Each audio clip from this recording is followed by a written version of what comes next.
Assalamualaikum warahmatullahi wabarakatuh. Perkenalkan, kami dari kelompok 2 akan mempresentasikan mengenai penerapan moderasi atau toleransi beragama dalam kehidupan sehari-hari, yang mana akan disampaikan oleh saya dan teman-teman saya, terutama saya sebagai moderator, dan di samping saya ada saya Fadil Muhammad sebagai pemateri. Saya Raffi Adazukra sebagai pemateri. Saya Tiania Fatani sebagai pemateri. Saya Cecilia Solda Bangsa sebagai pemateri. Saya Rena Gendra sebagai pemateri. Dan saya Yogi Kisan Salim sebagai pemateri. sekian perkenalan dari kelompok kami, dan langsung saja ke dalam penyampaian materi sebagai berikut. Baiklah, di sini saya akan menjelaskan tentang latar belakang atau pendahuluan dari kegiatan yang akan kami lakukan. Nah, Indonesia merupakan negara majemuk akan negara yang beragam, mulai dari keberagaman suku, ras, budaya, dan agama. Di era digital saat ini, banyak kita temui tantangan seperti banyak munculnya kebencian dan juga sikap intoleran di media sosial. Oleh karena itu, penting bagi kita sebagai generasi penerus bangsa untuk memahami nilai-nilai toleransi dan moderasi beragama. Nah, SMPN 1 Padang kami pilih sebagai tempat berkegiatan atau bersosialisasi karena sekolah memiliki peran penting dalam membentuk karakter siswanya yang memiliki nilai-nilai Pancasila. Dengan kegiatan ini kami berharap siswa dapat membentuk karakter yang menghargai dan menerima perbedaan, mempererat persatuan, dan juga menolak paham radikal yang dapat memecah belah bangsa. Baik, kali ini saya akan menjelaskan bagian rumusan masalah dan tujuan yang akan kami lakukan setelah sosialisasi ini. Dari rumusan masalah itu, yang pertama, bagaimanakah tingkat pemahaman siswa terhadap nilai-nilai toleransi dan moderasi beragama. Yang kedua, bagaimana sikap siswa dalam menerapkan nilai toleransi dan moderasi beragama dalam kehidupan sehari-hari mereka. Lalu, faktor-faktor apa saja yang mempengaruhi tingkat pemahaman dan sikap siswa terhadap toleransi dan moderasi beragama. Lalu yang terakhir, apa saja sih tantangan yang akan dihadapi siswa dalam menerapkan nilai toleransi dan moderasi beragama dalam lingkungan sosial mereka seperti lingkungan sekolah dan lingkungan masyarakat. Lalu berikutnya, itu ada 7 kegiatan. Berdasarkan dari rumusan masalah sebelumnya itu, dari 7 kegiatan ini kami ingin mengetahui tingkat pemahaman siswa terhadap nilai-nilai toleransi dan moderasi beragama. Yang kedua, kami menganalisis sikap siswa dalam mengimplementasikan nilai-nilai tersebut dalam kehidupan sehari-hari mereka. Lalu yang ketiga, kami mengidentifikasikan faktor-faktor yang mempengaruhi pemahaman dan sikap siswa dalam bertoleransi dan moderasi beragama. Lalu yang terakhir, kami akan menggambarkan tantangan yang dihadapi siswa dalam menjaga sikap toleransi dan moderasi beragama di lingkungan sosialnya, seperti lingkungan sekolah dan lingkungan masyarakat.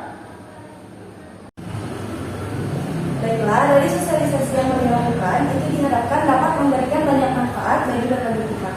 Yang pertama, itu ada bagi siswa. Diharapkan siswa dapat memiliki pemahaman tentang apa itu sikap toleransi dan juga dapat bersikap terbuka terhadap perbedaan keyakinan yang ada.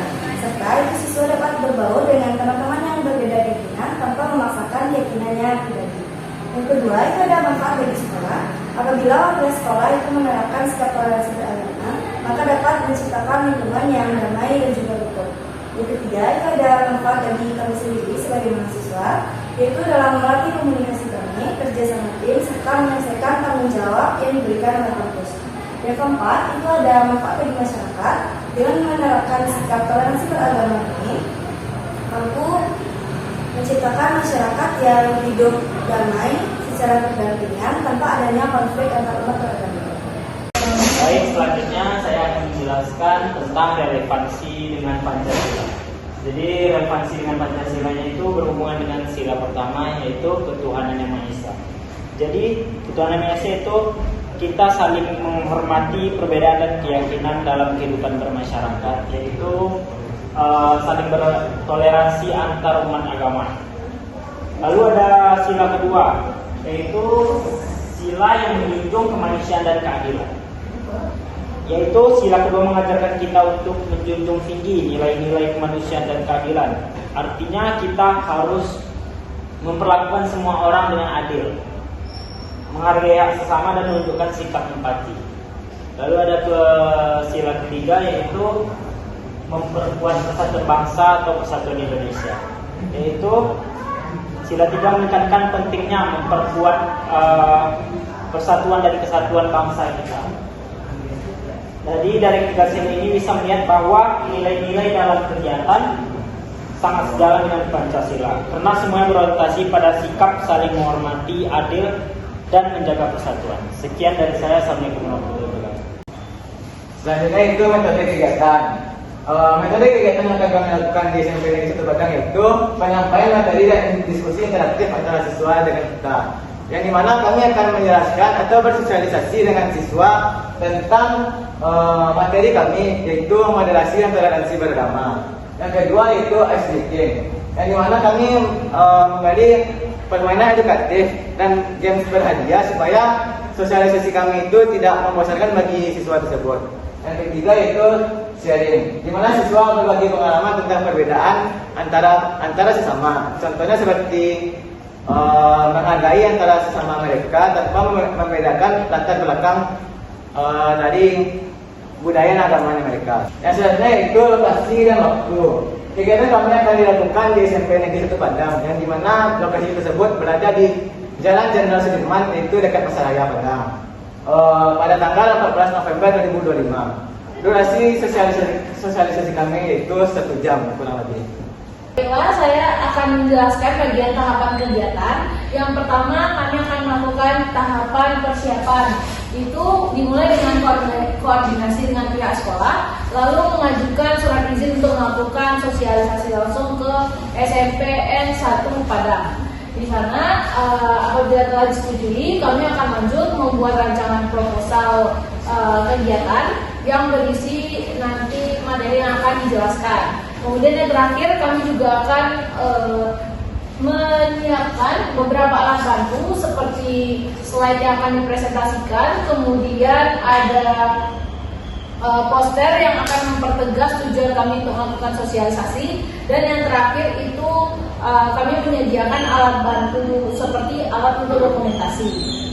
Lalu ada tahap kedua yaitu tahap pelaksanaan, dibuka dengan kami melakukan perkenalan diri, dilanjutkan dengan penyampaian materi, dan yang ketiga kami akan mengajak para siswa dan siswi untuk melakukan diskusi secara aktif, kemudian dilanjutkan dengan permainan yang bersifat edukatif. Terakhir akan melakukan refleksi bersama siswa dan siswi SMP Negeri 1 Padang yang dilanjutkan dengan mengajak mereka untuk berkomitmen yang terhadap materi kami yaitu toleransi. Kemudian ada tahapan evaluasi, itu kami akan menyediakan kuesioner sederhana yang nantinya akan diberikan kepada siswa dan siswi SMP Negeri 1 Padang. Lalu dokumentasi bersama. Terakhir ada tahapan pelaporan, di mana kami akan menyusun laporan hasil atau laporan akhir yang nantinya akan diberikan kepada dosen pengampu. Sekian materi dari saya. Sekian penampilan dari kelompok kami. Semoga apa yang telah kami sampaikan itu bermanfaat bagi semua pihak. Mohon maaf jika ada kesalahan. Terima kasih atas dukungan. Wabillahi taufiq wal hidayah. Assalamualaikum warahmatullahi wabarakatuh.